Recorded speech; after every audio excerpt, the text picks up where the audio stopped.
Hello दोस्तों, आज हम आपके लिए लेकर आए हैं हमारी कहानी का दूसरा भाग। अगर आपने इसका पहला भाग नहीं देखा तो मैं कमेंट बॉक्स में पिन कर दूंगी और डिस्क्रिप्शन बॉक्स में लिंक भी दे दूंगी। तो चलिए आगे की कहानी शुरू करते हैं। तभी पीछे से दक्ष के सभी दोस्त और उसकी बहन आ जाती है। उन्होंने उसे प्रीशा से बात करते देख लिया था, इसीलिए वो उसके बारे में पूछने लगते हैं। दक्ष, हमारा खोया खोया सा, पता नहीं यार, जान बचाई उसने मेरी। अब उसे क्या पता, जान के बदले में दिल ले गई मेरा। सभी एक साथ, क्या दिल? दक्ष को तभी होश आता है कि वो क्या भूल गया। वो बात संभालते हुए, मेरा मतलब है, डर गया था मैं यार, छोड़ो वो सब, तुम सब, मैं शॉपिंग कर ली। दक्ष बात बदल देता है, लेकिन आर्यन और प्रियांशी दोनों समझ जाते हैं कि ये बंदा तो अब गया। दीपक, हाँ हमने कर ली, तू भी ले लेता कुछ। दक्ष, नहीं, मेरे पास अभी कुछ, वैसे भी जो चाहिए था मुझे वो मिल गया। और उस तरफ देखता है जिस तरफ प्रीशा गई थी। प्रीतम, क्या मिल गया तुझे? हमें तो कुछ भी दिखाई नहीं दे रहा है। दक्ष, छोड़ो, चलो कुछ खाते हैं। मैंने नेट पर पढ़ा है कि यहाँ के छोले समोसे और लस्सी बहुत मजेदार होती है। चलो खाते हैं। सभी हाँ में हाँ मिलाकर सैनिक के छोले समोसे खाने चले जाते हैं। आर्यन दक्ष से बात करने की कोशिश करता है, लेकिन प्रियांशी हाथ पकड़ के मना कर देती है। आर्यन, क्या हुआ? तू क्यों रोका मुझे? प्रियांशी, तुम भाई से उस लड़की के बारे में बात करने वाले थे ना? आर्यन, हाँ, लेकिन तुम्हें कैसे पता? प्रियो, बहन हूँ मैं उनकी, बहुत अच्छे से जानती हूँ उन्हें। मैं तो पहले ही पहचान गई थी कि भाई को उस लड़की से प्यार हो गया है, वो भी पहली नजर वाला। तुम अभी कुछ मत कहना, उनसे आराम से बात करेंगे। आर्यन, ठीक है। प्रियु ठंडी आह भरते हुए, लेकिन यही अफसोस हो रहा है कि मैं उस लड़की का चेहरा नहीं देख पाई। काश कि देख पाती। ऐसी कौन सी लड़की है वो जो भाई की नजरों में पहली बार दिखी है? आर्यन कुछ बोलता, तभी दक्ष उन्हें आवाज लगाता है कि आ जाओ, अब क्या वहीं पर आकर परोसूं। दोनों फिर खाना खाने चले जाते हैं। खाते खाते सभी कुछ न कुछ बोलते रहते हैं, लेकिन दक्ष तो वहां होकर भी नहीं था। ये बात आर्यन और प्रियांशी दोनों नोटिस कर रहे थे। छोले खाकर सभी लस्सी पीने निकल जाते हैं। उन्हें सच में छोले और लस्सी बहुत पसंद आते हैं। वो सब वहां से टहलते हुए होटल चले जाते हैं और आने के बाद सभी बेड पर फैल जाते हैं, सिवाय दक्ष के। वो जाकर रूम की बालकनी में खड़ा हो जाता है। इधर शाम को प्रीशा घर पहुंचती है और फ्रेश होकर सबके साथ आ जाती है। आन्या खुश होते हुए, दीदी आज आप बहुत जल्दी आ गई, अच्छा हुआ ना, माँ ने अपने हाथों से गाजर का हलवा बना रही है, अब हम सभी साथ में बैठकर खाएंगे। प्रीशा हल्का सा मुस्कुरा देती है। इतने में शशांक आ जाता है, वही हॉल में सोफे पर बैठ जाता है। प्रीशा उसे देखकर, और तुम दोनों की पढ़ाई कैसी चल रही है? मेरी पढ़ाई तो बहुत अच्छी चल रही है, कुछ दिनों में एग्जाम है, वो हो जाए तो फिर कुछ सोचूंगी। प्रीशा, तू क्या करना चाहती है ये तो बता। दीदी मैंने अभी कुछ नहीं सोचा है, अभी कॉलेज तो खत्म होने दो, आन्या चिढ़ते हुए बोली। शशांक, दीदी मेरा कॉलेज भी कंप्लीट होने वाला है, मैं सोच रहा हूँ मैं डॉक्टर बनूं। पापा का जो सपना आप पूरा ना कर सकी वो मैं करूं। प्रीशा मुस्कुराते हुए, ये तो तूने बहुत अच्छा सोचा है छोटे, मुझे बहुत खुशी होगी अगर तू ऐसा करेगा। आन्या बीच में पढ़ते हुए, हाँ वो तो जो भी करते हैं आपको अच्छा ही लगता है, मुझे ही कोई प्यार नहीं करता है, इतना कहकर मुंह फुला लेती है। प्रीशा और शशांक दोनों उसे देखकर मुस्कुराने लगते हैं। तभी आद्या जी की आवाज आती है, मैं हूं ना, मैं तुझसे प्यार करती हूँ। शशांक हंसते हुए, हाँ कर लो, मेरी दीदी मुझसे सबसे ज्यादा प्यार करती है। आन्या चिढ़ते हुए, देखो ना माँ इसे। प्रीशा दोनों से, बस लड़ना बंद करो और इधर आओ दोनों, मैं तुम दोनों से ही बहुत प्यार करती हूँ, तुम दोनों ही मुझे प्यारे हो। दोनों आकर प्रीशा के गले लग जाते हैं। सभी ऐसे ही बातें करते रहते हैं।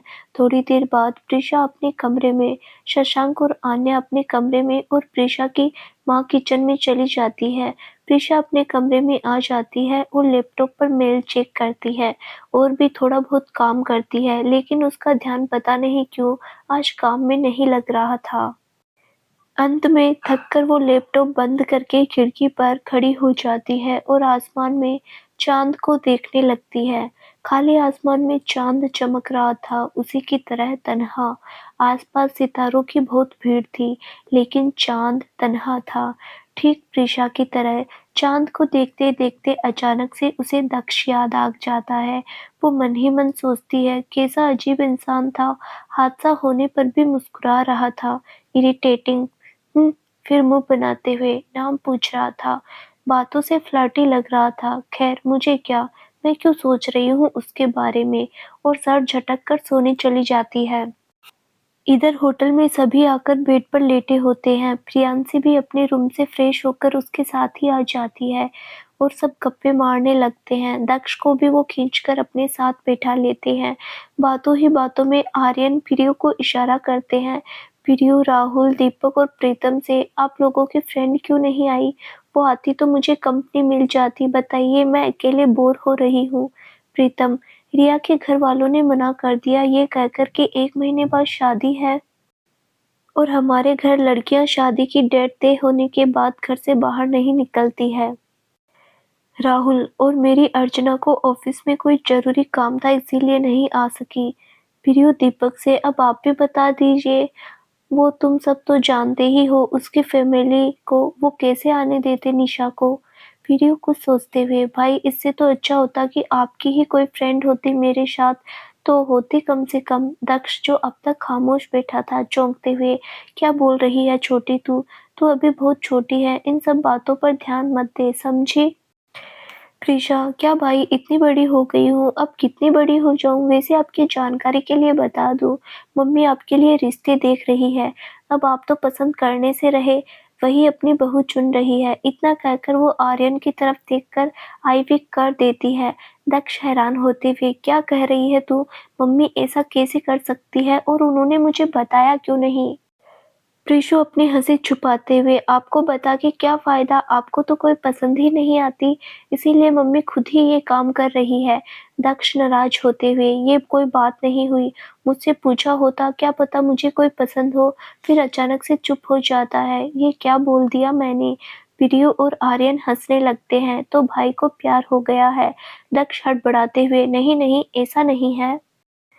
राहुल दक्ष को पकड़ते हुए, अब बता भी दे कमीने, क्यों छुपा रहा है तू हमसे? कौन है वो जो तुझे भाग गई? जो काम दिल्ली की लड़कियां नहीं कर सकी उसने कर दिया, वो भी जब तुझे यहाँ आए हुए 24 घंटे नहीं हुए हैं। दक्ष जब देखता है कि अब झूठ बोलने का कोई फायदा नहीं, तो वो प्रीशा को देखने और उससे मिलने तक की सारी बातें उन्हें बता देता है। दक्ष सभी को सारी बातें बता देता है। सभी उसकी बातें सुनकर हंसने लगते हैं। दक्ष चिढ़कर, क्या है तुम लोग हंस क्यों रहे हो? इसीलिए नहीं बता रहा था, तुम लोग मेरा मजाक उड़ाओगे। आर्यन अपनी हंसी रोकते हुए, भाई मतलब जिस दक्ष रघुवंशी के पीछे सारी दिल्ली की लड़कियां पागल है, उसे एक लड़की ने इतना सुना दिया और नाम भी नहीं बताया। इतना कहकर वो फिर से हंसने लगता है। दक्ष उसे पिलो उठाकर मारता है, साले तू दोस्त है मेरा या दुश्मन? तुझे तो मुझे समझाना चाहिए ना। दक्ष चिढ़कर बालकनी में खड़ा हो जाता है। आर्यन और प्रियांशी दोनों के दक्ष के पास आ जाते हैं। प्रियो, सॉरी भाई, हम तो बस मस्ती कर रहे थे। दक्ष उसे हक करते हुए, अच्छा छोड़, अब सॉरी मत बोल, मैं नाराज थोड़ी ना हूँ। आर्यन उसे गले लगाकर, वो मतलब तुझे प्यार हो गया है, वो भी पहली नजर वाला। फिर अलग होते हुए, वैसे अब क्या करेगा? दक्ष उसे ढूंढूंगा और क्या करूंगा, इतना तो क्लियर है कि वो यहीं की रहने वाली है। उसे ढूंढ कर अपने दिल की बात बताऊंगा, अगर मानी तो ठीक, नहीं तो आर्यन, नहीं तो फिर भी मनाऊंगा यार, उसे अपने फीलिंग का एहसास दिलाऊंगा। दक्ष बाहर देखते हुए कहता है, प्रियो भाई वैसे वो तस्वीर तो दिखाई जो आपने ली थी, मैं भी तो देखूं मेरी होने वाली भाभी दिखती कैसी है। दक्ष हैरान होकर, भाभी? आर्यन, और नहीं तो क्या, भाभी ही हुई ना हमारी वो। मैं उसे तेरे साथ ढूंढूंगा। दक्ष उसे हक करते हुए, थैंक्स यार। साले अब तू मुझे थैंक्स कहेगा? वाह, मतलब भाभी अभी मिली नहीं, तू अभी से पराया हो गया, और उसे एक मुक्का जड़ देता है। दक्ष कराहते हुए, जान ले ली कमीने तूने। आर्यन, चल चुप रह, नाटक थोड़ा कम कर, और हंसते हुए तीनों कमरे में आ जाते हैं। कमरे में आकर देखते हैं तीनों गायब हैं। दक्ष और आर्यन उन्हें कॉल करते हैं तो पता चलता है कि तीनों होटल के गार्डन में हैं और अपने अपने पार्टनर से बात करने गए हैं। दक्ष हंसते हुए उनका तो शुरू हो गया, चल अपन सब बात करते हैं। तीनों वही कमरे में गप्पे मारने लगते हैं। देखते ही देखते डिनर का टाइम हो जाता है। तब तक राहुल, प्रीतम और आर्यन भी आ जाते हैं। दक्ष आज सबकी पसंद का बाहर से ऑर्डर करता है। थोड़ी देर में ऑर्डर भी आ जाता है। सभी बैठकर डिनर करते हैं और सोने चले जाते हैं, लेकिन दक्ष की नींद आज गायब थी। वो उठकर बालकनी में चला जाता है। बहुत देर तक वो खड़े खड़े आसमान के चांद को निहारने लगता है। उसे आसमान के चांद से अपना चांद नजर आ रहा था।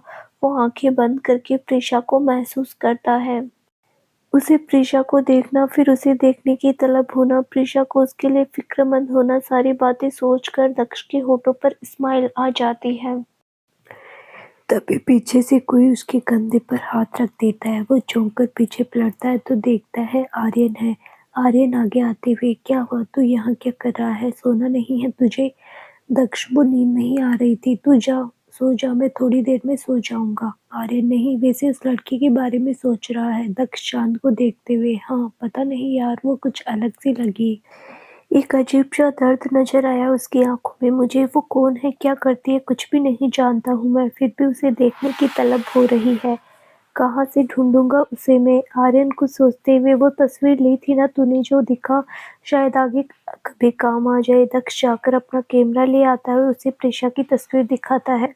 आर्यन तस्वीर को देखकर, वाह भाई, क्या भाभी ढूंढी है तूने, मतलब इतनी खूबसूरत, वो भी बिना मेकअप के। तभी मैं सोचूं ऐसी कौन सी लड़की है जिसने हमारे दक्ष का दिल पिघला दिया। दक्ष कैमरा लेते हुए, बस यही एक तस्वीर है, नाम भी नहीं जानता, ना ही उसका पता, बस महादेव ही अब कुछ कर सकते हैं। आर्यन उसके कंधे को थपथपाता है, चल भाई सो जा अब, कल सुबह एक रूम भी तो देखना है।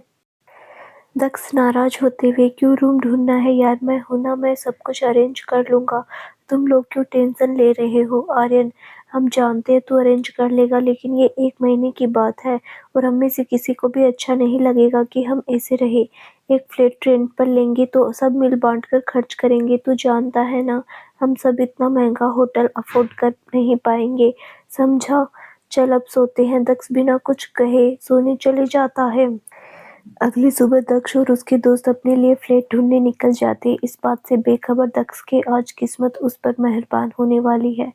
प्रियो होटल में ही रुक जाती है। दक्ष और उसके दोस्त फ्लैट ढूंढते ढूंढते काफी घरों के चक्कर लगा लेते हैं, लेकिन हर जगह कोई ना कोई दिक्कत सामने आ रही थी। वो सब फ्लैट ढूंढते ढूंढते वहां पहुंच जाते हैं जहां प्रीशा रहती थी।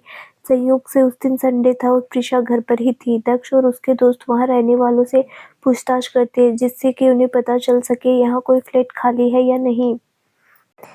काफी पूछताछ के बाद उन्हें वहां पर एक फ्लैट मिल जाता है जो खाली था। चूंकि उन्हें बस 1 महीने के लिए चाहिए था, तो वो सब मकान मालिक को सब बता देते हैं। फ्लैट उनके लिए सूटेबल था।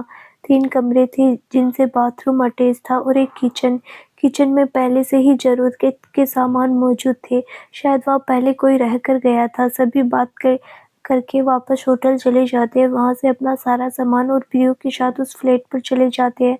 उनका सामान ज्यादा नहीं था, इसीलिए सभी बस अपने बैग फेंक कर आराम करने लगते हैं। घर ढूंढने के चक्कर में उन्हें काफी मेहनत करनी पड़ी थी।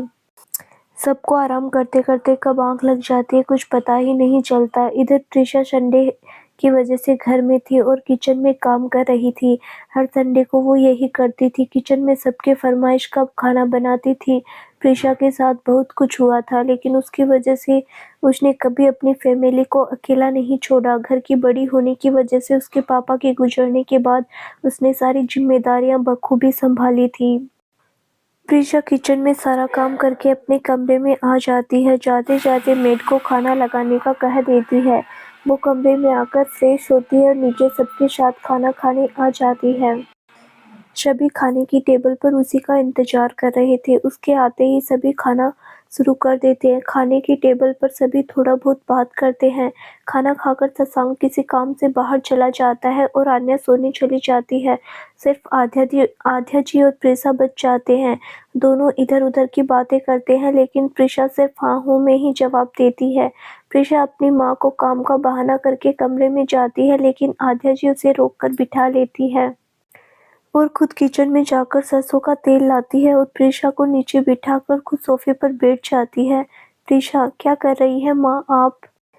आद्या जी उसे डांटते हुए, चुप कर, बिल्कुल चुप। बाल देखे हैं तूने? अपने अच्छे बालों का सत्यानाश कर लिया तूने। चुप कर, तेल लगवा ले। प्रीशा, क्या माँ, हमेशा मेरे बालों को ही क्यों दोष देते हो? अच्छे तो हैं। आद्या जी नाराज होते हुए, क्या अच्छे हैं, देख कितने रूखे हो गए हैं। इतना कहकर वो तेल लगाने लगती है।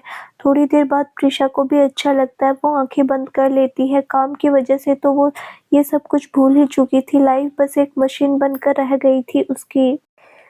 आद्या जी जब उसे इस तरह देखती है तो मालिश करते हुए बोलती है, एक बात कहूँ बेटू? प्रीशा आंखें बंद किए हुई, हाँ बोलिए। कब तक ऐसे रहेगी बेटा? शादी कर ले। प्रीशा चौंक कर आँख खोलते हुए, आपकी बात हर बार वही क्यों अटक जाती है, जब आप भी जानती है मेरा जवाब क्या है, फिर क्यों उम्मीदें लगाती है माँ? आद्या जी रुआंसी होते हुए, तुझे ऐसे अकेले देखकर दिल जलता है, दुखता है मेरा। मैं तुझे तेरे परिवार में खुश देखना चाहती हूँ। सब एक जैसे नहीं होते बेटा, मेरी बात मान और आगे बढ़। तुझे प्यार जरूर मिलेगा बेटा। प्रीशा बिना किसी भाव के, ये प्यार मोहब्बत मेरे लिए नहीं बने माँ। इसने सिर्फ मुझे तोड़ा है और मुझसे छीना है। नफरत है मुझे इस प्यार से, बेइंतहा नफरत। इतना कहकर प्रीशा अपने कमरे में चली जाती है। आद्या जी की आंखों में आंसू छलक जाते हैं। हे शिव जी, कुछ तो कीजिए। मेरी बेटी रोज रोज तिल तिल मर रही है और मैं कुछ कर नहीं पा रही हूँ।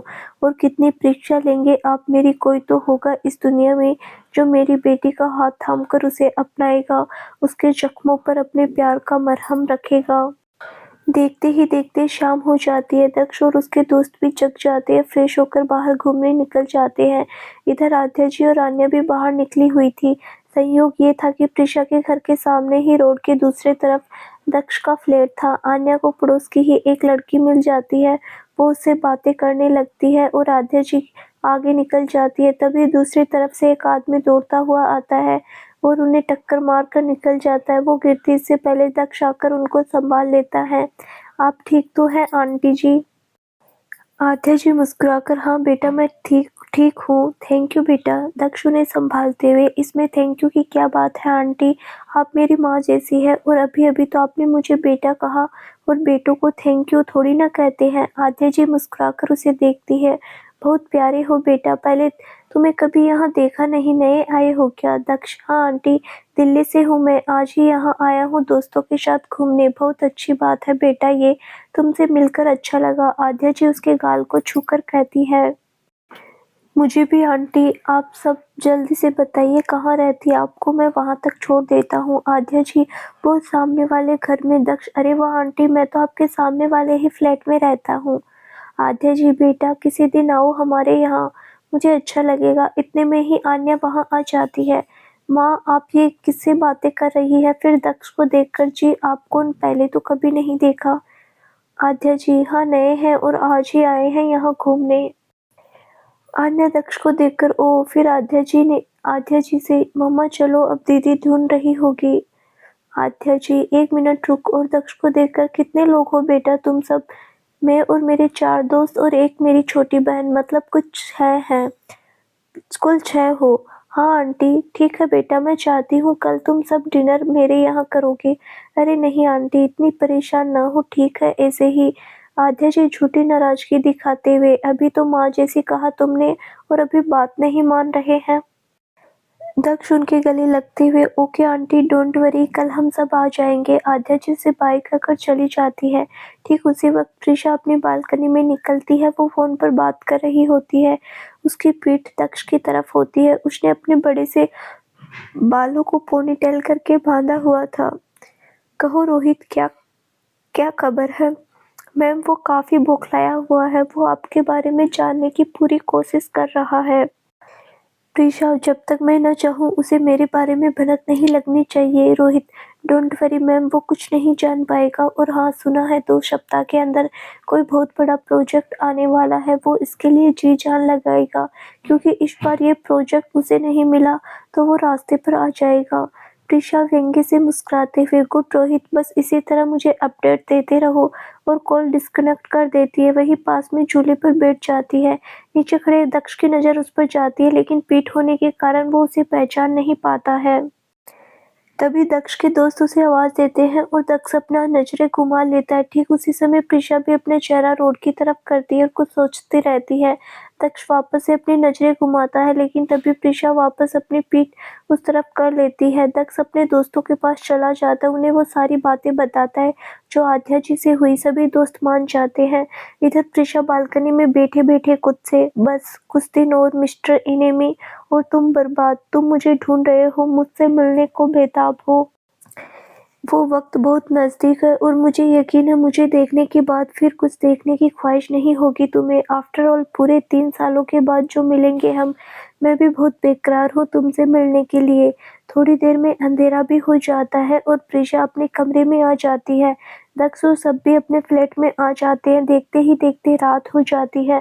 प्रीशा खाने की टेबल पर आती है। आद्या जी उसे देखकर, बेटा नए पड़ोसी आए हैं, उसने मुझे आज गिरने से बचाया। प्रीशा चौंक कर, बचाया मतलब कोई लड़का है? आद्या जी, हाँ, बहुत ही प्यारा लड़का है, अपने दोस्तों और बहन के साथ यहाँ घूमने आया है। मैंने उसे कल डिनर के लिए इनवाइट कर दिया है। प्रीशा थोड़ा नाराज होते हुए, माँ पता नहीं कौन है, कैसा है, आपने एक ही मुलाकात में उसको घर पर भी बुला लिया। उफ माँ, आपका भी क्या करूँ मैं? आद्या जी, सभी एक जैसे नहीं होते बेटा। प्रीशा, मैं जानती हूँ माँ, मैं उनमें से बिल्कुल नहीं जो एक ही सजा सबको दे, लेकिन मेरा दिल अब किसी पर एतबार नहीं करता। वैसे अगर आपने बुलाया है तो ठीक है, लेकिन मैं नहीं शामिल होंगी। लेकिन बेटा, प्रीशा उनकी बात काटते हुए, बस माँ और कोई बहस नहीं, मेरा हो गया, इतना कहकर वो कमरे में चली जाती है। इधर दक्ष और उसके दोस्त खाना खाने के बाद सोने चले जाते हैं, लेकिन दक्ष की नींद फिर से गायब थी। दक्ष बालकनी में आ जाता है और प्रीशा की तस्वीर को प्यार से निहारते हुए, क्या कहूँ मैं तुमसे, तुमसे मिलने की इच्छा बहुत जोर पर है। माहिया, माहिया हो तुम मेरी, बस एक बार मिल जाओ, दिल के जज्बात बता के रंग लूंगा तुम्हें अपने रंग में, मुझे बेइंतहा इश्क है तुमसे। हाँ मैया, मुझे सिर्फ इश्क है तुमसे, आंखों की तलब कि तुम एक बार नजर आ जाओ, दिल की ख्वाहिश है कि तुम धड़कन बनकर पास रह जाओ। प्रीशा की खिड़की खुली होती है और लाइटें जले होने की वजह से उसके कमरे के अंदर की हलचल नजर आ रही थी। दक्ष जैसे ही जाने के लिए मुड़ता है, उसे प्रीशा नजर आती है। वो ठिठक जाता है, वापस मुड़कर देखता है, उसे प्रीशा नजर आती है। वो हैरान हो जाता है, उसे समझ नहीं आता क्या करे। वो अपनी आंखें मलता है और फिर वापस से उसे देखता है। दक्ष अपनी आंखें खोलकर देखता है, लेकिन तब तक प्रीशा वहां से हट चुकी थी। दक्ष खुद से, क्या हो रहा है यार मुझे? अब तो वो ना होते हुए भी वही नजर आ रही है। प्रीशा की फोटो देखते हुए, देखा मैया, अब सिर्फ तुम नजर आ रही हो मुझे, तुम यहाँ कैसे हो सकती हो? मैं भी दीवाना हो गया हूँ। मुस्कुराते हुए वो कमरे में चला जाता है। थोड़ी देर में ही उसे नींद आ जाती है। प्रीशा भी काम करके सोने चली जाती है। अगली सुबह सब अपने रूटीन से फ्री हो जाते हैं। प्रीशा ऑफिस चली जाती है। दक्ष तो सोकर ही लेट से उठता है। वो सोकर बाहर देखता है, तभी डोरबेल बजती है। दक्ष उबासियां लेते हुए, कौन है यार सुबह सुबह? आर्यन उसके सिर पर मारते हुए, आलसी इंसान, सुबह के 10 बज रहे हैं और तुझे सुबह सुबह समझ आ रहा है? तो यहीं बैठ, मैं देख कर आता हूँ। पता नहीं कौन है जो लगातार बेल बजाए जा रहा है। फिर चिल्लाते हुए, अरे आ रहा हूँ, क्यों सुबह सुबह सिर में दर्द कर रहे हो? वो चिल्लाते हुए डोर खोलकर बिना देखे ही, इतनी भी तमीज नहीं है कि बेल बजाकर रुक जाए। फिर सामने खड़ी लड़की को देखकर चुप हो जाता है। सामने से, लगता है दिल्ली वालों को बात करने की तमीज नहीं। एनीवे, मुझे आपके दोस्तों से मिलना है, बुलाइए उन्हें। आर्यन उसे ऊपर से नीचे तक देखता है, जैसे पहचानने की कोशिश कर रहा हो। लड़के लड़की भौहें उचकाकर, कर क्या रहा है? ऐसे क्यों देख रहे हो? तमीज को दिल्ली छोड़कर आए हो क्या? आर्यन उसके सवाल को अनसुना करके, कौन हो तुम और यहाँ किससे मिलने आई हो? वो लड़की चिढ़ते हुए, बहरे हो क्या? बोला तो अपने दोस्तों को बुलाओ। आर्यन कुछ कहता, तभी पीछे से दक्ष उसे आवाज लगाता है। किससे बहस कर रहा है तू? बोलते बोलते दरवाजे तक आ जाता है। फिर सामने देखकर, तुम? हाँ मैं। आर्यन टोकते हुए, तू इसे जानता है? दक्ष, हाँ, वो आंटी के बारे में बताया था ना, उन्हीं की बेटी है ये। आर्यन आन्या को तिरछे से देखते हुए तो बोल नहीं सकती थी। खामखा दिमाग खराब कर दिया सुबह-सुबह आकर।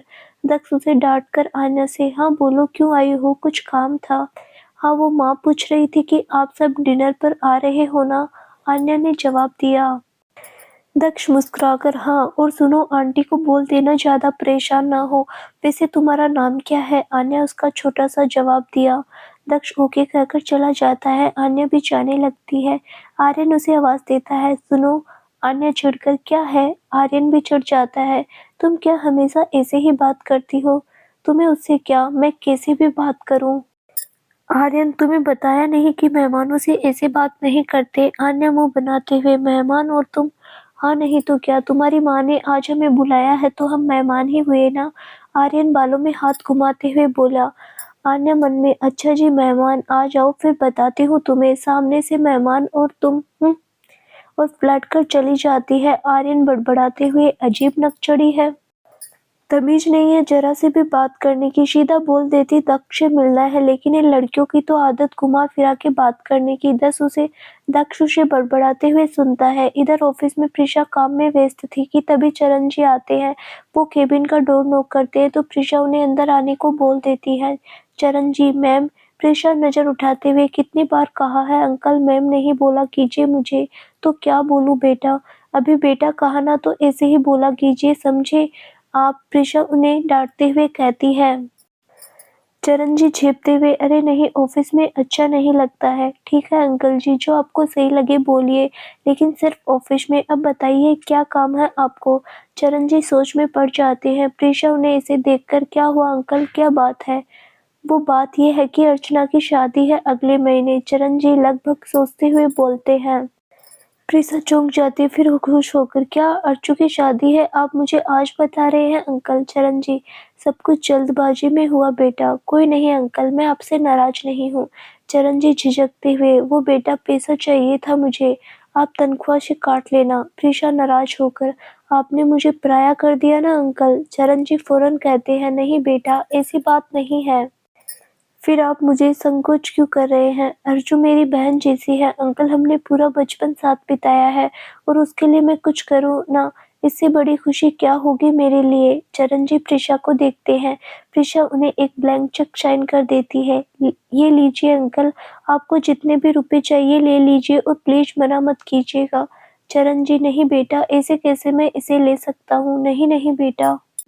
प्रीशा चेक उन्हें हाथ में दे देती है। आपने मेरे लिए बहुत कुछ किया है अंकल, आपने मेरा उस वक्त साथ दिया जब सबने हमसे रिश्ता खत्म कर लिया था। आपने जो किया वो आप भूल सकते हैं, मैं नहीं। इसीलिए आपकी बेटी दे रही है, रख लीजिए। चरण जी की आंखों में आंसू आ जाते हैं। वो बस प्रीशा के सर पर हाथ फेर देते हैं और बाहर चले जाते हैं। मेरा कंस्ट्रक्शन के सभी स्टाफ काम में लगे हुए थे। तभी ऑफिस का मेन डोर ओपन होता है और एक 30 वर्षीय महिला अंदर आती है, जिसने ऊपर से black kurti, black step pant पहना था, हाई हील्स के सैंडल, कानों में बड़े बड़े इयररिंग्स, ब्राउन बालों को खुला छोड़ा था, चेहरे पर गोगल। सारे स्टाफ उसे देखकर खड़े हो जाते हैं और उसे गुड मॉर्निंग विश करते हैं। वो बिना किसी का जवाब दिए सीधा केबिन में चली जाती है। प्रशांत, जो कि आराम से बैठा था, उसे देखकर खड़ा हो जाता है।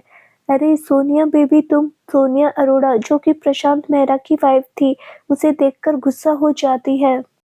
स्टॉप इट, वहीं रहो, क्या कर रहे हो तुम? हमारी कंपनी को एक भी प्रोजेक्ट नहीं मिल रहा है, क्यों? प्रशांत उसके पास आकर, पहले तुम बैठ जाओ फिर आराम से बात करते हैं, और उसे चेयर पर बिठा देता है। देखो बेबी, मैं बहुत कोशिश कर रहा हूँ, लेकिन पता नहीं क्यों मेरी सारी कोशिश बेकार जा रही है।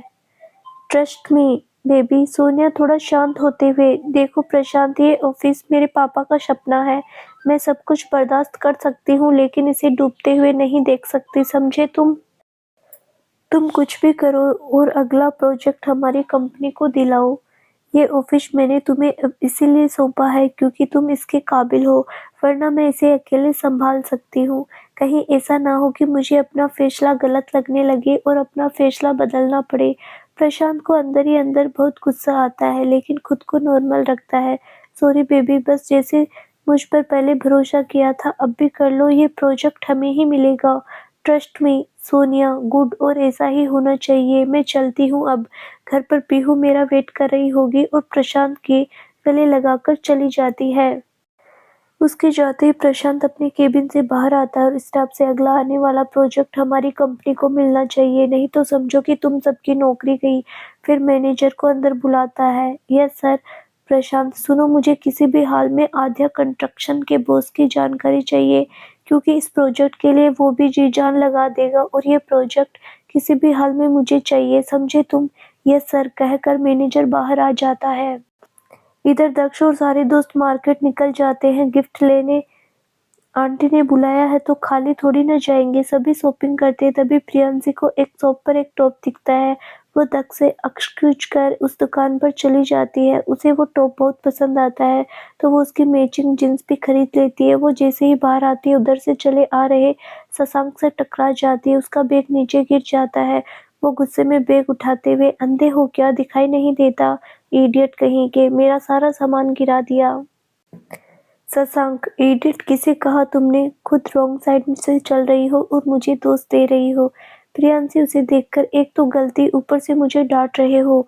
खुद तो रास्ते पर मोबाइल चला रही थी और अपनी गलती मानने की बजाय मुझे सुना रहे हो। बहुत अच्छी तरह पता है तुम जैसे लड़कों का लड़की देखी नहीं कि शुरू हो जाते हो। शशांक गुस्से से, चुप कर, बिल्कुल चुप। तुम लड़की हो इसीलिए बच गई, नहीं तो अब तक बोलने लायक नहीं रहती। शक्ल से ही अमीर बाप की घमंडी बेटी लग रही हो। बहुत देखी है मैंने तुम जैसी, समझी? तो साइड हटो और मुझे जाने दो।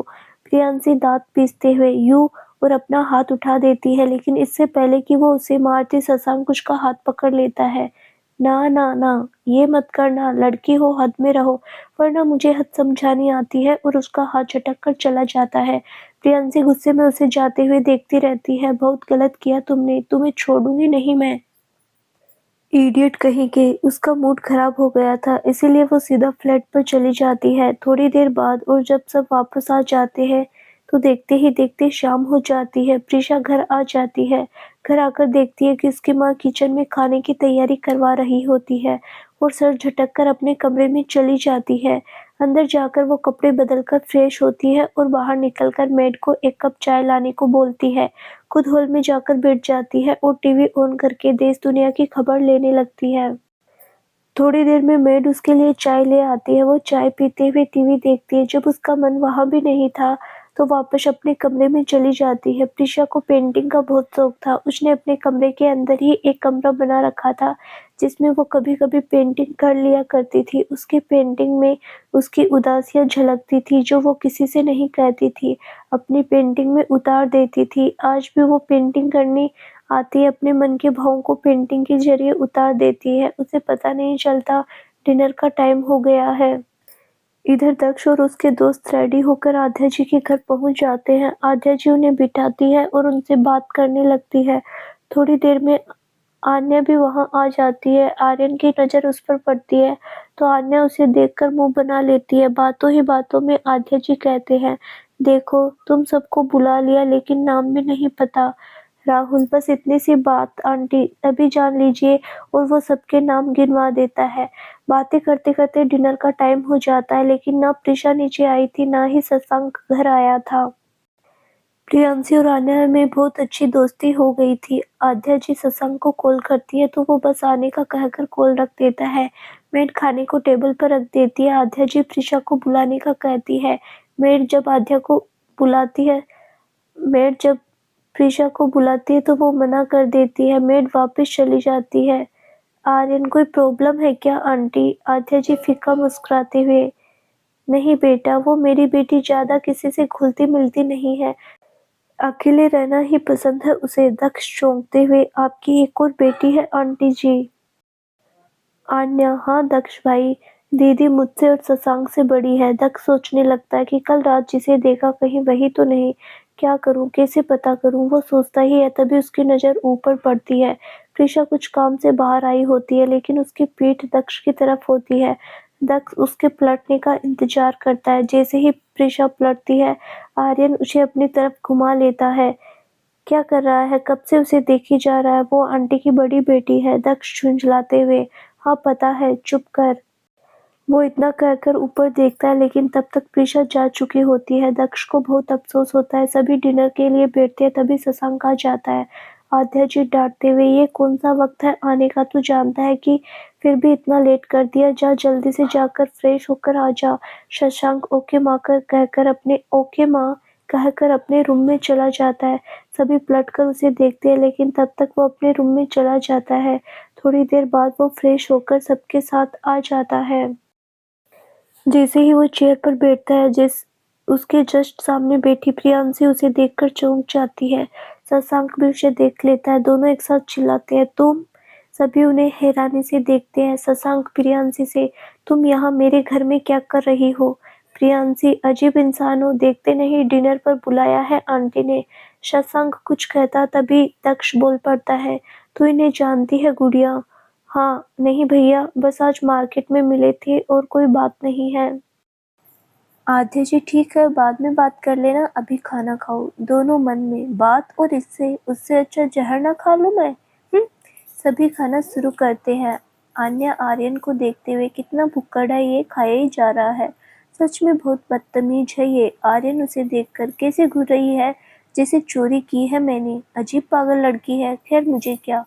वो उसे अनदेखा करके खाना खाने लगता है। सभी खाना खा लेते हैं।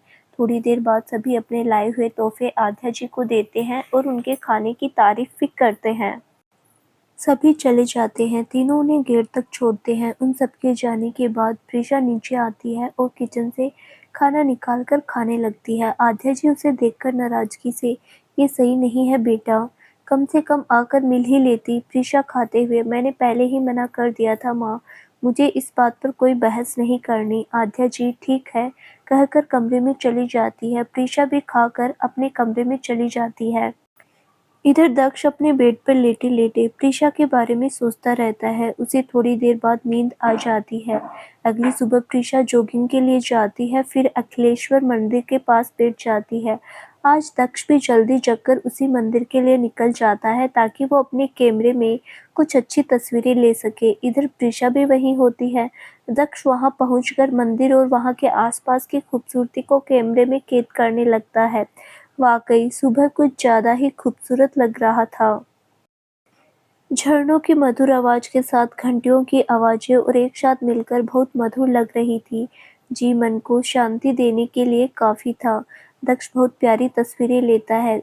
तभी उसकी नजर वहां बैठी प्रीशा पर पड़ती है। वो वहां से उठकर जा रही होती है कि पता नहीं कैसे उसका पैर मुड़ जाता है। इससे पहले वो गिरती, दक्ष उसे आकर संभाल लेता है। प्रीशा दक्ष की बाहों में होती है और उसके हाथ दक्ष के सीने पर चले जाते हैं।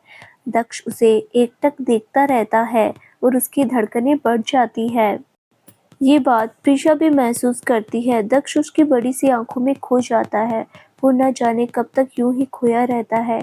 प्रीशा उसे धक्का देती है तो उसे होश आता है।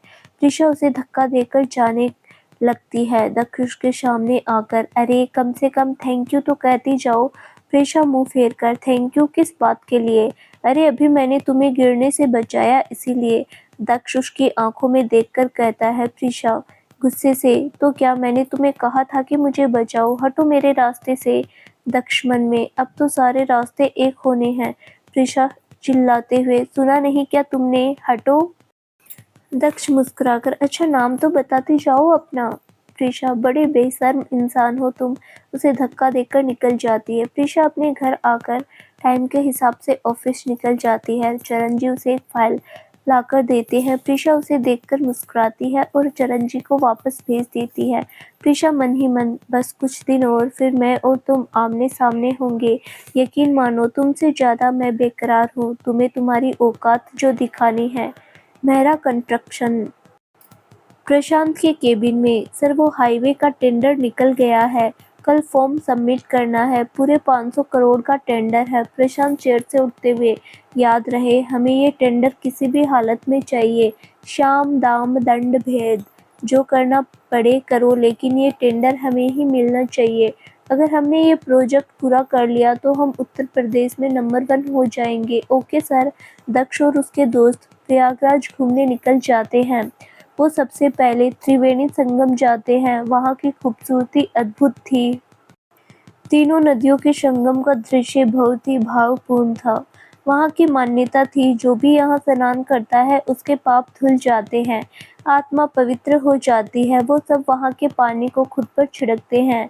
दिन गुजर जाता है, फिर सब उसी संगम के पास स्थित इलाहाबाद किला घूमने जाते हैं, जिसे बादशाह अकबर ने बनवाया था।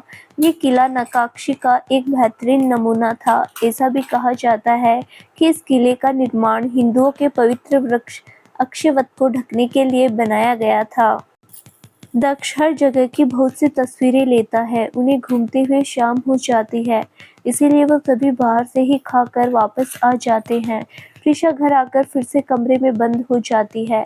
हमेशा की तरह खाना खाकर सोने चली जाती है। अगली सुबह दक्ष फिर से प्रीशा के इंतजार में मंदिर चला जाता है। प्रीशा वहाँ पहले से मौजूद थी। वो जाकर प्रीशा के बगल में बैठ जाता है। प्रीशा को दक्ष के उसके बगल में बैठना अच्छा नहीं लगता। वो दक्ष को एक नज़र देखती है और वहाँ से उठकर जाने लगती है। दक्ष को हैरानी होती है, लेकिन फिर भी वो उसके साथ ही खड़ा हो जाता है और चलने लगता है। अब प्रीशा को बहुत तेज गुस्सा आता है। वो पलटकर क्या है? दक्ष भौहें उचका लेता है। क्या किया मैंने?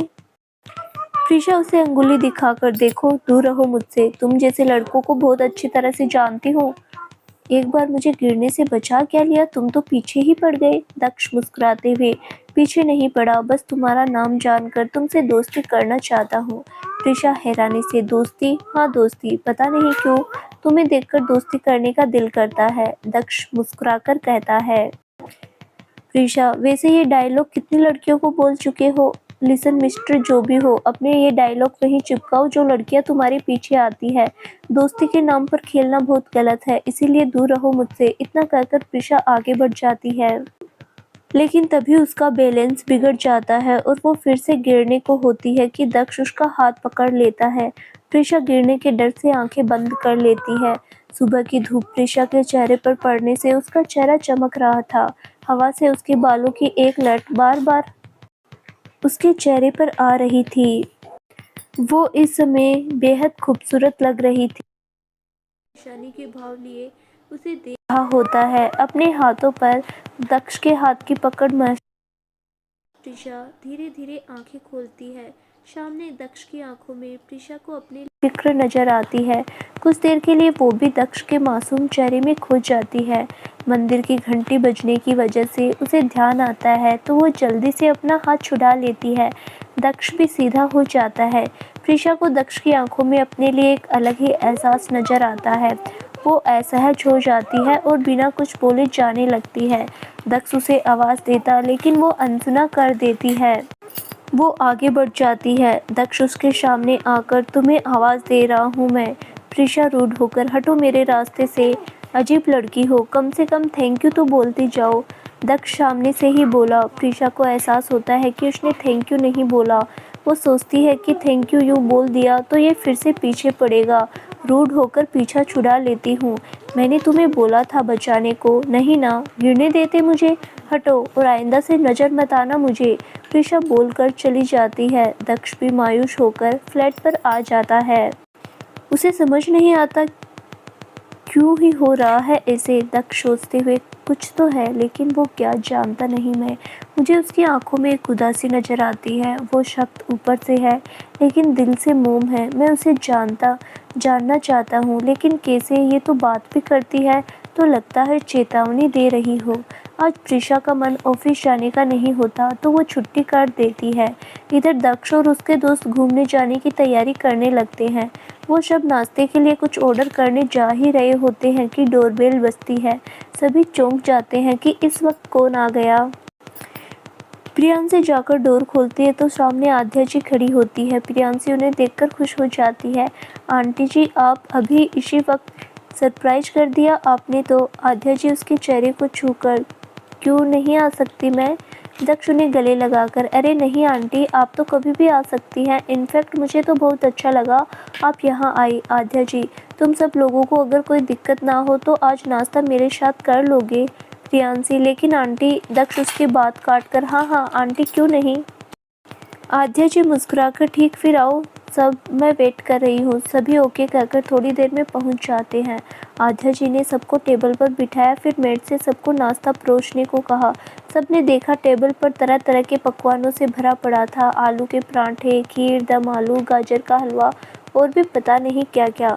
दक्ष, आज कुछ खास है क्या आंटी? आध्या जी फीका मुस्कुराकर, नहीं बेटा, बस कभी कभी बहुत अकेलापन लगता है तो इन कामों को कर लेती हूँ, अच्छा लगता है। लेकिन सब तो है आंटी, फिर अकेलापन किस बात का? आर्यन पूछता है। कह, कहने का तो है बेटा, शिव जी ने बहुत अच्छे संतान दिए हैं मुझे।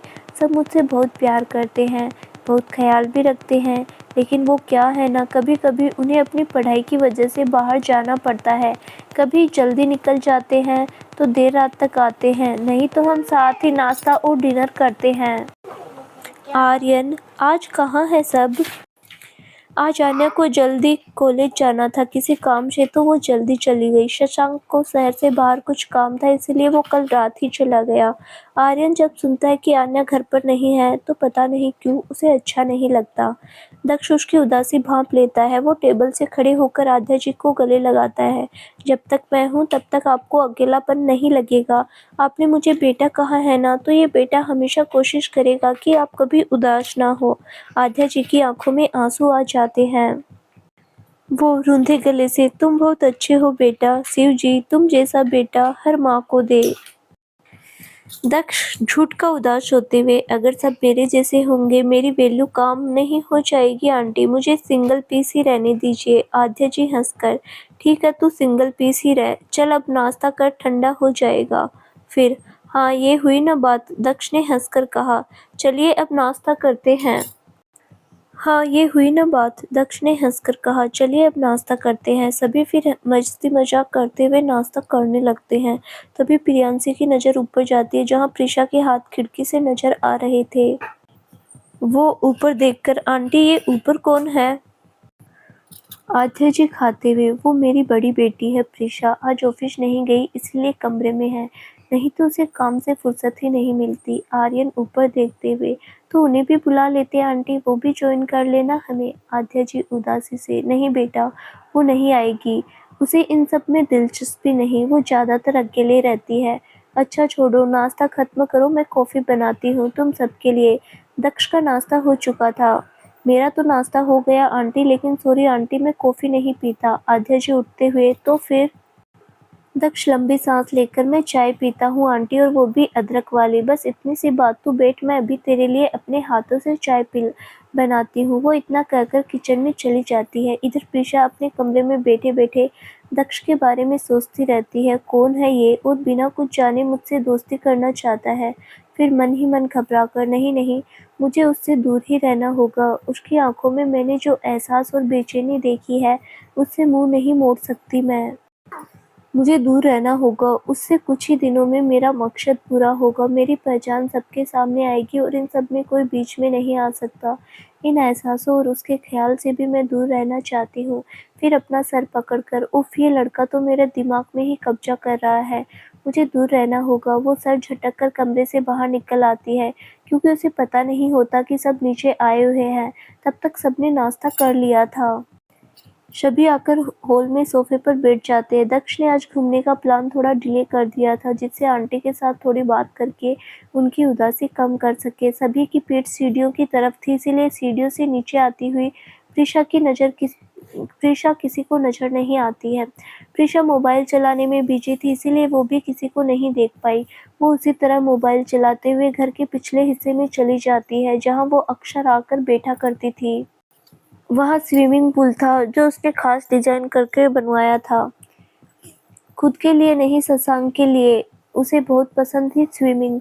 प्रिशा उस तरफ बैठ गई। इधर दक्ष को घर घूमने की इच्छा हुई, तो वो हॉल से उठकर घर घूमने लगा। वो घर देखते हुए पिछले हिस्से में आ गया, जहाँ प्रिशा बैठी थी, लेकिन दक्ष उसे देख नहीं पाया था अभी तक। इधर का एरिया बहुत खूबसूरत था। एंट्री गेट से एंटर करते ही सामने झूला था, जिसके पीछे पौधे के लते थे जो पूरे फैले हुए थे। उसके बगल से होते हुए तरह तरह के पौधे लगाए गए थे, सिर्फ गुलाब को छोड़कर। दक्ष ने ये बात नोटिस की, बीच में स्विमिंग पूल, उसके बाद दो सोफे थे। दक्ष की नज़र वहां गई तो उसे प्रिशा दिखी, लेकिन वो पीठ दक्ष की तरफ किए फोन पर बात कर रही थी। उसने अपने बालों को खुला छोड़ा था, जिससे उसके लंबे बाल पीठ तक बिखरे हुए थे।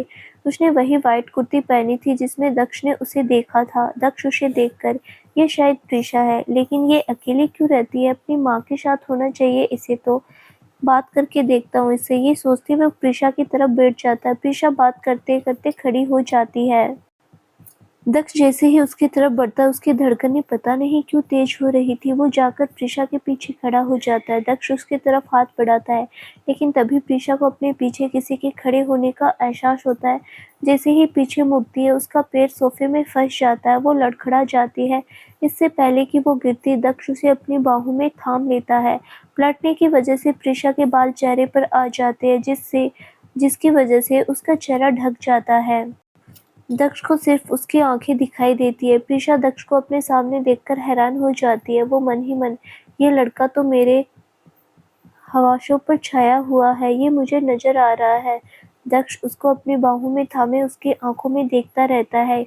ये आंखें तो उसी की है, लेकिन ये यहाँ कैसे, किस कदर दीवाना हुआ हूँ मैं कि हर चेहरे में उसका ही चेहरा नजर आ रहा है। प्रीशा पता नहीं कितनी देर तक उसकी बाहों में थी, तभी उसे एहसास होता है कि वो कब से ऐसे ही है। वो कुछ करती तभी उसे अपने चेहरे पर दक्ष के हाथों का स्पर्श महसूस होता है। दक्ष धीरे-धीरे उसके चेहरे से बालों को हटाता है। जैसे-जैसे उसका चेहरा नजर आता है, दक्ष की आंखें हैरानी से बड़ी हो जाती है। वही चेहरा, वही आंखें जिसे देखकर दक्ष दीवाना हो गया था। वो उसके इतने करीब थी, वो जमाने भर में उसे ढूंढ रहा था। तभी प्रीशा उसे धक्का देकर सीधी खड़ी हो जाती है। उसे लगता है कि सामने कोई और है, ये उसका वहम है। दक्ष तो अब आंखों में खुशी और हैरानी के मिश्रित भाव से प्रीशा को देख रहा था। प्रीशा बिना कुछ कहे दक्ष पर एक नज़र डालकर चली जाती है। दक्ष को अपने आप से बेखबर खड़ा था, तभी उसे ढूंढते हुए आद्या जी आ जाती है। तुम यहाँ हो, मैं कब से तुम्हें पुकार रही हूँ। दक्ष उसकी आवाज़ सुनकर होश में आता है। वो कुछ रोते, आंटी आपने अपनी बड़ी बेटी से नहीं मिलवाया मुझे। आद्या जी उसकी बात सुनकर उदास हो जाती है। दक्ष उन्हें देखकर, क्या हुआ आंटी, मैंने कुछ गलत कहा क्या? आद्या जी फीका मुस्कुरा कर, अरे नहीं बेटा, ऐसा नहीं है। वो बात यह है कि दरअसल प्रीशा ही नहीं मिलना चाहती किसी से, वो अकेले रहती है। क्यों आंटी, क्या वो शुरू से ऐसी ही थी? दक्ष ने सोचकर पूछा। आद्या जी ठंडी आह भरते हुए, नहीं बेटा, वो शुरू से ऐसी नहीं थी। उसे देखकर तो लोग जीना सीखते थे। बोलते-बोलते उसकी आंखों में आंसू आ जाते हैं, लेकिन उसके अतीत में हुए एक हादसे ने उसे पूरी तरह तोड़ दिया। मेरी बच्ची कहीं खो गई। दक्ष चौंक कर, हादसा, कैसा हादसा? आद्या जी कुछ कहती उससे पहले ही प्रियांशी वहां आ जाती है। भाई आप यहाँ, और आंटी आप भी भाई के साथ बात करने लगी। हम कब से वहाँ इंतजार कर रहे हैं, अब चलिए नहीं तो सब उठकर यहीं आ जाएंगे। आद्या जी और दक्ष वापस आने लगती है, तभी उन्हें किसी के चीखने की आवाज़ आती है। वो भागकर हॉल की तरफ आते हैं। वो देखते हैं प्रीशा नीचे अपने पैरों को पकड़कर बैठी है। उसकी आवाज़ सुनकर आर्यन और सभी उसके पास आ जाते हैं। उसका चेहरा नीचे होने की वजह से आर्यन उसे देख नहीं पाता है। आद्या जी और दक्ष भागकर प्रीशा के पास आते हैं। आद्या जी रुआंसी होकर, क्या हुआ प्रीशु तुझे? प्रीशा कह रहा अपना चेहरा ऊपर करती है, पता नहीं माँ कैसे फिसल गई मैं और मूर्छ आ गई। प्रीशा को देखकर आर्यन हैरानी से दक्ष का चेहरा देखने लगता है, लेकिन दक्ष का सारा ध्यान प्रीशा पर होता है। प्रीशा अभी तक दक्ष को नहीं देख सकी थी। दक्ष उसके सामने आकर अब उसके पैरों को पकड़ लेता है। प्रीशा हैरान होकर देखती है। सामने दक्ष को देखकर वो और भी हैरान हो जाती है। वो थोड़ी देर के लिए ये भी भूल जाती है कि उसके पैर में मोच आई है। आद्या जी ने उसे डांटते हुए, चुप कर, बिल्कुल चली जाऊंगी। दक्ष सही कह रहा है। फिर दक्ष को देखकर, बेटा तुम इसका हाथ पकड़ो और इसे सोफे तक ले चलो। दक्ष प्रीशा को देखता है, लेकिन प्रीशा बिल्कुल भावहीन बैठी थी। दक्ष हाथ आगे बढ़ा देता है। प्रीशा पहले उसे देखती है, फिर धीरे धीरे अपना हाथ उसके हाथों में दे देती है और धीरे धीरे खड़े होने की कोशिश करती है, लेकिन दर्द बहुत ज्यादा था। वो खड़ी भी नहीं हो पा रही थी। आद्या जी उसे देखकर, तू तो चल भी नहीं पा रही है, फिर कैसे जाएगी सोफे तक? फिर कुछ सोचते हुए, बेटा ऐसा करो, इसे उठाकर सोफे तक ले चलो। इतना सुनकर दक्ष और प्रीशा दोनों एक दूसरे का चेहरा देखने लगते हैं। तो दोस्तों आगे क्या होगा जानने के लिए इस कहानी का अगला भाग जरूर देखें, जो बहुत जल्द ही इस चैनल पर प्रसारित किया जाएगा। धन्यवाद।